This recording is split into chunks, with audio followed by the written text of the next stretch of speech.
نذیر لغاری صاحب، آپ کیا سمجھتے ہیں کہ اس کے اثرات کیا پڑیں گے خطے کے اوپر؟ جس چیز کو بھی جواز بنایا جا رہا ہے، ایک طرف وہ عراق میں بھی آج ہی کے دن حملہ کرتے ہیں، دوسری طرف پاکستان کو بھی ٹارگٹ بنایا جاتا ہے اور دونوں کی توجیہ وہ ایک بیان کر رہے ہیں۔ کس طریقے سے ہم اسے ہضم کر سکتے ہیں یا اس کا جواب دے سکتے ہیں؟ پہلی بات یہ ہے کہ پاکستان نے جو کرنا تھا، جو بہترین اس کا رد عمل ہو سکتا تھا، پاکستان نے ویسے ہی کیا ہے۔ پاکستان نے سفارتی محاذ پر اس مسئلے کو لیا اور پاکستان نے سب سے پہلے اپنا سفیر کو واپس بلایا اور ایرانی سفیر سے پاکستان میں نہ آنے کے لیے کہا۔ پاکستان کا رد عمل جو تھا یہ اس حد تک تھا، پاکستان نے سفارتی محاذ پر یہ رد عمل ظاہر کیا ہے اور پاکستان نے بہت بڑے ریسٹرین کا مظاہرہ کیا ہے۔ پاکستان نے جوابی کارروائی نہیں کی، پاکستان نے جو ہے اپنا میزائل کا جواب میزائل سے نہیں دیا۔ پاکستان نے جو ہے دنیا میں ایک باوقار قوم کے طور پر اپنا رد عمل دیا ہے۔ اب یہ میرا خیال ہے کہ ایران کی حکومت کو اپنی اس ساری صورتحال پر وضاحت دینی چاہیے، اس لیے کہ پاکستان خود سب سے زیادہ اس ریجن میں ہم اس پر ہیں، بالکل درمیان میں ہیں، مرکز میں ہیں۔ ایک طرف ہم ساؤتھ ایشیا کا حصہ ہیں، ایک طرف ہم مڈل ایسٹ کے قریب ہیں، ایک طرف ہم سینٹرل ایشیا کے قریب ہیں۔ سب سے زیادہ دہشت گردی سے ان تمام ریجنز میں سب سے زیادہ پاکستان متاثر ہوا۔ ہماری طرف سے کوئی دہشت گردوں کی وہ ہوتی ہے تو ایسا کوئی دنیا میں ہم نے سب سے بڑی دہشت گردی کے خلاف جنگ لڑی ہے۔ اور پھر یہ کہ ہماری سوورنٹی یہ ہے کہ ہماری سرزمین پر کوئی بھی کسی بھی انٹینشن سے میزائل ایک طرف ہے، اینٹ بھی نہ پھینکے، ہماری طرف کوئی کنکر بھی نہ پھینکے۔ ہم یہ چاہتے ہیں اور ہماری طرف سے ہماری سرزمین کو تقدس حاصل ہے اور ہم سمجھتے ہیں کہ ہماری سرزمین کی وائلیشن نہیں کی جانی چاہیے اور ایران کو اس کی وضاحت دینی چاہیے، اور اگر یہ غلطی ہے تو اس کو اپولوجائز کرنا چاہیے، اور اگر کوئی اس نے ٹارگٹ کیا ہے تو پاکستان کسی صورت میں بھی اپنی سرزمین پر اپنا، اگر یہ انٹیلیجنس شیئر ہونے کی بات تھی تو وہ کی جاتی تو پاکستان خود صلاحیت رکھتا ہے اس صورتحال سے نمٹنے کی۔ میرے خیال میں اب بھی ہمیں ایران کو اور پاکستان کو اس ساری صورتحال کو بائلیٹرل طریقے سے مل کر حل کرنا چاہیے اور اس ایران کو زیادہ سنجیدہ مظاہرہ کرنا چاہیے۔ نذیر لغاری صاحب، ایسے وقت میں کہ جب آئی جی پنجاب بھی یہ کہیں کہ تقریباً 19 کے قریب سیاستدانوں کو تھریٹس ہیں، JYFA بھی یہی کلیم کر رہی ہو کہ ہمیں بھی تھریٹس لیٹر تھمائے جاتے ہیں، ایسی صورتحال میں اس طرح کا حملہ اور پھر وہ لوگ جو تذبذب کا شکار رہتے ہیں، آپ نے دیکھا ہوگا کہ عام انتخابات 2018 کے مقابلے میں اب تک وہ گہما گہمی دکھائی نہیں دیتی، تو یہ ذہنوں پہ کیا چھاپ چھوڑتا ہے؟ نہیں، الیکشن کی گہما گہمی کا الگ تعلق ہے، اس لیے کہ جس حکومت کے جس پارٹی کے بارے میں یہ خیال تھا کہ وہ ایک بڑی پارٹی بن کر ابھر رہی ہے، اس کی طرف سے ایکٹیویٹیز بہت کم ہوئی ہیں اور وہ نہیں، آج بھی کہ انہوں نے کوئی ایکٹیویٹی نہیں کی جو جبکہ شیڈول تھا کہ وہ آج سے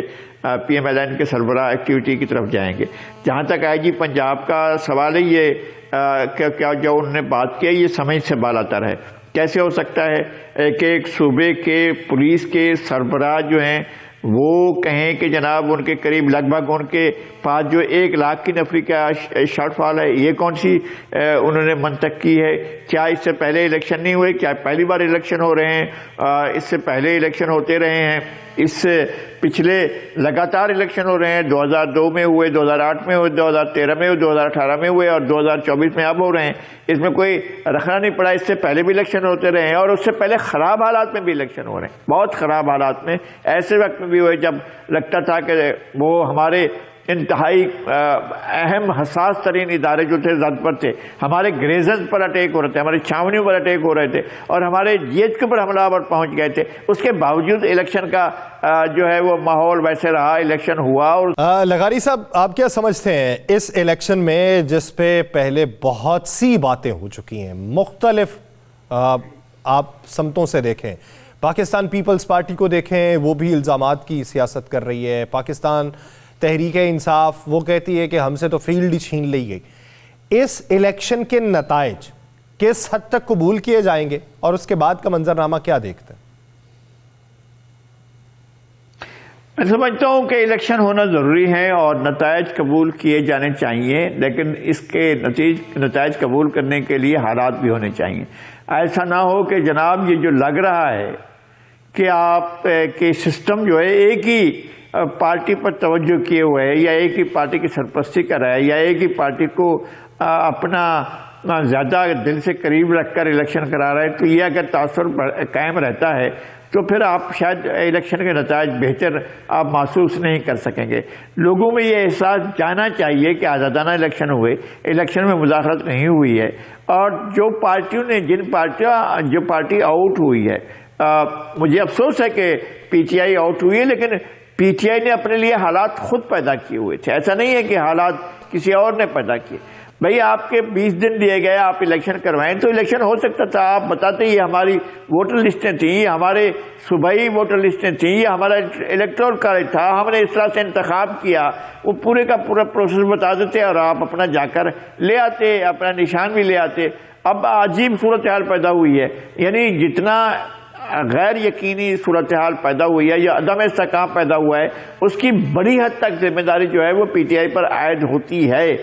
لیکن الیکشن پھر اس کے باوجود الیکشن پروسیس پوری ایمانداری سے ہونا چاہیے۔ نذیر لغاری صاحب، جس طریقے سے بات کی ہو رہی ہے کہ 20 دن ابھی ہیں، اور پہلے بات وہ جو میں نے کی کہ سیٹ ایڈجسٹمنٹ والے معاملے پہ پاکستان مسلم لیگ نون پہلے تو ایسے آگے بڑھی تھی کہ شاید ساری جماعتوں کو اپنے پلیٹ فارم پہ اتار لے اور ان کے گرد حصار بنا لے، لیکن رفتہ رفتہ وہ پیچھے ہٹنا شروع ہو گئے، اور اب 20 دن کے قریب وقت ہے، لیکن ابھی بھی ان کی طرف سے جو وزیر اعظم کے امیدوار ہیں وہ عوام کے سامنے نہیں پہنچے۔ میاں صاحب کے اعصاب پر یہ بات سوار ہے، اور سوار کی گئی ہے کہ جناب آپ کے پاس کچھ بھی نہیں ہے، لوگ آپ کا ساتھ نہیں دیں گے۔ لاہور میں آپ ہار رہے ہیں، آپ شیخ پورہ میں ہار رہے ہیں، آپ فیصل آباد میں ہار رہے ہیں، آپ گجرانوالہ میں ہار رہے ہیں۔ یہ ان کو رپورٹیں جا رہی ہیں، جہاں جہاں سے وہ رپورٹیں حاصل کر رہے ہیں ان کے اپنے لوگوں کی طرف سے یا دوسرے لوگوں کی طرف سے، تو وہ اس خوف میں مبتلا ہے، انہیں باہر آنا چاہیے۔ اس نظام سے مایوسی کے حوالے سے لوگوں کی جو رائے ہے وہ تبدیل کیسے ہو سکتی ہے؟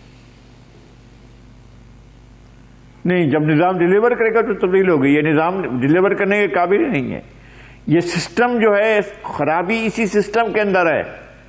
کیا بات ہے کہ جناب آپ کا امیر امیر ترین ہو رہا ہے اور غریب غریب ترین ہو رہا ہے؟ کیا بات ہے کہ آپ کا ملک غریب ہو رہا ہے، افراد امیر ہو رہے ہیں؟ ملک جو ہے دیوالیہ ہونے کی طرف چلا گیا ہے، اور بڑے ساہوکار، سیٹھ، بڑے بڑے دھن والے، دولت والے اور زیادہ دولت مند ہوتے جا رہے ہیں۔ یہ خرابی ہے سسٹم کی، یہ سسٹم کی خرابی ہے کہ غریب غریب ہے، افلاس ہے، بیمار ہے، اور وہ اس کے بچوں کے لیے علاج نہیں ہے، اس کے بچوں کے لیے دودھ نہیں ہے، اور امیر کے جو ہے وارے نیارے ہیں، اور ملک کے اندر وہ اس کے لیے سب کچھ موجود ہے، اور ہر وسیلہ جو ہے وہ اس کے لیے ہے، ہر چیز اس کے لیے ہے، اور اس کے جو زیادہ امیر ہے وہ اور زیادہ امیر ہے، جو زیادہ غریب ہے وہ اور زیادہ غریب ہے۔ جو ناانصافی پر مبنی انصاف ہوگا تو وہ کیا ڈیلیور کرے گا؟ یہ انصاف، اس لیے ہمارا نظام جو ہے وہ ناانصافی پر مبنی ہے، جہاں انصاف ہی نہیں ہے۔ انصاف بھی صرف اس کو ملتا ہے جو بڑا امیر ہوتا ہے، جو غریب ہوتا ہے اس کو انصاف ہی نہیں ملتا۔